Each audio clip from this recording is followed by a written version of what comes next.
ఈ బుద్ధిమంతుడు ప్రబుద్ధుడు అదాని సంఖలో దూరిండు.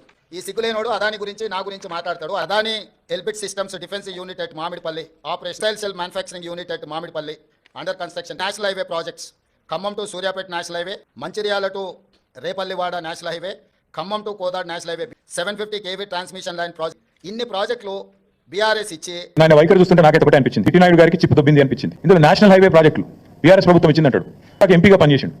జాతీయ రహదారుల ప్రాజెక్టులు రాష్ట్ర ప్రభుత్వం ఇస్తుందండి. ఎక్కడన్నా గడ్కరీ గారు ఇక్కడ పనిచేస్తుండా, అక్కడ పనిచేస్తుండా. రెండోది రక్షణ శాఖకు సంబంధించి, రక్షణ శాఖ రాష్ట్ర ప్రభుత్వ ఆధీనంలో ఉంటుందండి.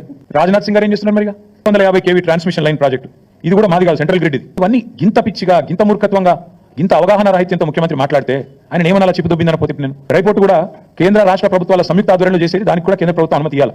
వాళ్ళతో సహకరించి, ఎందుకంటే మనకు ల్యాండ్ లాక్ స్టేట్, మనకు సముద్ర తీరం లేదు కాబట్టి డ్రై పోర్ట్ అనేది ప్రతిపాదన మనం తీసుకొచ్చినాం. దానికి కూడా కేంద్ర ప్రభుత్వంతో ఇంకా సంప్రదింపులు చేస్తానే ఉన్నాం, ఎవరికేమి ఇవ్వలేదు. అది కూడా ఇవ్వని ఇచ్చినట్టుగా చూపెట్టినాడు.